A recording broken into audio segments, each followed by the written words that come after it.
You won't believe it. The research teams are on a collective vacation, no new missions until August. Jerry wants a free ticket home, but he's got to wait 6 months. Meanwhile, in Antarctica, the weather is trying to blow him away, and the campsite flag's about to go on off. Seeing the flag on the verge of collapse, the pups got excited. Buck, the strongest, broke free like he was on stage, with the second dog following suit. The little ones sprung out like they were shot from a cannon. Shadow was right behind, while old Jack chose to enjoy the dog life face down. Jerry was at his wits' end, so he brought the best snaps of the mission to the dock, trying to pull some strings. He vented to the dock about his woes, hoping to leverage the dock's fame for some funding to get back to Antarctica. Time passes swiftly, like a flash, and in the blink of an eye, 15 days have slipped by, leaving the pups as hungry as ever, resembling cotton candies adorned with the noodle hairstyle, when all of a sudden, a bird darts across. Max saw the bird, eyes lit up. Half-month hungry, he feared imploding with a feast. As the bird flew away, other pups raced after it like fans chasing a star. But Maya stayed behind, trying to help old Jack. After all, age is no barrier. Maya reluctantly had to ditch old Jack to lead the rest. Duty calls, right? The chasing squad discovered it wasn't one bird but a flock, but Max suddenly started barking like a lunatic, scaring all the flyers away.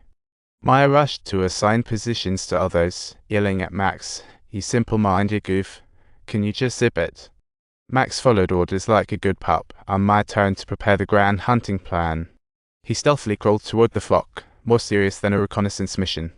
Feeling that the moment had arrived, Maya loudly commanded, "Everyone, prepare to strike, let's move." As the captain, Maya was the first to return, with the dogs promptly placing their arduously obtained prey at his feet. Once everyone was ready, Maya grabbed one and started feasting, finally letting the other pups join in. Not partaking. Max tried to sneak a bite, but saw the food battle was too bloody and hightailed it. Left with no choice, Max cautiously approached the little guy. Spotting him in a good mood, he dove in like a hungry chicken. While Jerry pondered, waiting felt like the pups longing for home. His home looked like an RV makeover show, and he knew he couldn't get back to Antarctica on his own. Another 50 days passed, and the pups held on in such conditions like champions, totally impressive. At night, the auroras danced on the snowy canvas, and the pups finally relaxed, frolicking like kids on a sugar rush.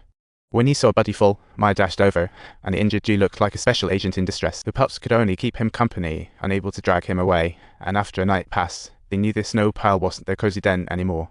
By now, Dee had lost the battle, and as captain, Maya couldn't let the team linger. Team Dog had to disband and leave. After the others left, Max stayed behind, lying next to his companion, pondering if there was just a flicker of hope left.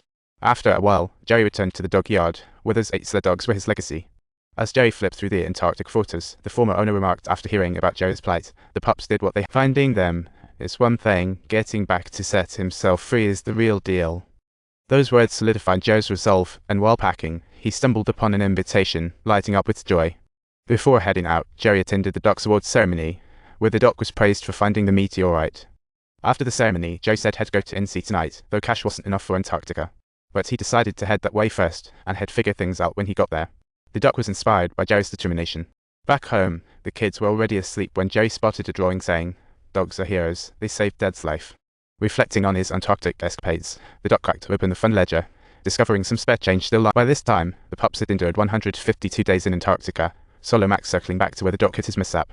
After getting separated from the main crew, Solo Max hadn't explored any rock caves, but suddenly spotted a stranded whale carcass jackpot. To his surprise, a seal was hiding inside.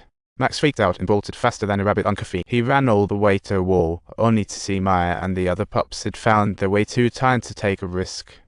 So, he stealthily snuck around the whale carcass and culled out a few barks, then whipped out a meat chunk to divert the seal's attention. Meanwhile, the other pups swiftly dashed to the whale carcass, wolfing down the feast to replenish their strength. The seal was lurking underwater, trying to strategize, but after a thorough search, it realized it had no escape route and had to head back. Max thought he'd finish, but the seal respawned after he dropped the meat. With Max and his pals working together, they finally escorted the seal back to the ocean. Max licked Maya's wound, urging him to rally and eat something to regain strength. What the bro? But injured Maya couldn't lead anymore, and seeing him wobbling, the other pups lay down beside him, showing their support. At this point, Jerry had already made it to New Zealand, while Max was frolicking with the seal in the water. Max was willing to give up everything to be sent back to Antarctica. Such dedication. But it wasn't about the cash. Ordinary boats couldn't get through, only icebreakers could cut through the ice. Just as despair set in, the staff announced someone sent him a drink. Turns out it was Katie.